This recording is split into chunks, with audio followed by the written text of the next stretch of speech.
বছর জুড়ে চাষাবাদের পর যখন বিক্রির সময় দাম পাওয়া না যায় তখন এমন কান্না আর গড়াগড়ি মোটেও অস্বাভাবিক নয়। হোক সেটা ভারত কিংবা বাংলাদেশ, চাষিদের এই অশ্রু ব্যথিত করে হৃদয়বান যে কাউকেই। এর মধ্যে গণমাধ্যমে প্রকাশ হয়েছে চাষিদের এই কান্না কিংবা আহাজারির অন্যতম কারণ বাংলাদেশে পেঁয়াজ রপ্তানি করতে না পারা।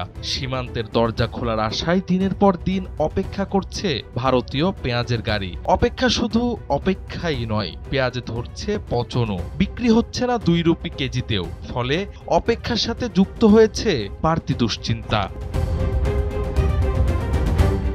একসময় ভারতের মোট রপ্তানি হওয়া পেঁয়াজের বিশাল অংশ আসত বাংলাদেশে। ভারতীয় সংবাদ মাধ্যম দ্য ইকোনমিক টাইমস বিশেষজ্ঞদের বরাতে বলেছে, শুধু 2023-24 অর্থ বছরেই ভারত বাংলাদেশে রপ্তানি করেছিল প্রায় 7,24,000 টন পেঁয়াজ, যা তাদের মোট রপ্তানির 42%। অথচ 2025-26 অর্থ বছরের এপ্রিল থেকে সেপ্টেম্বর পর্যন্ত গত 6 মাসে ভারত থেকে মাত্র 12,900 টন পেঁয়াজ আমদানি করেছে বাংলাদেশ। অর্থাৎ ভারতের পেঁয়াজ বাণিজ্যের সবচেয়ে বড় ভরসাই ছিল বাংলাদেশ। কিন্তু মাত্র 1 বছরের ব্যবধানে সেই চিত্র একেবারে উল্টে গেছে।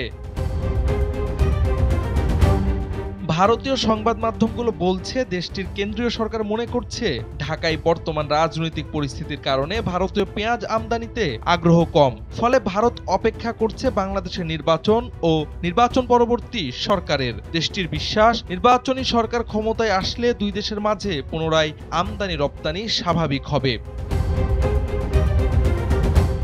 বাংলাদেশ ছাড়া ভারতের পেঁয়াজ রপ্তানির বড় জায়গা ছিল সৌদি আরব, কিন্তু নানা কারণে সৌদি আরবও মুখ ফিরে নিয়েছে ভারত থেকে। সৌদি আরব এখন ইয়েমেন ও ইরান থেকে কম দামে পেঁয়াজ কিনছে এবং স্থানীয় উৎপাদনও বাড়িয়েছে।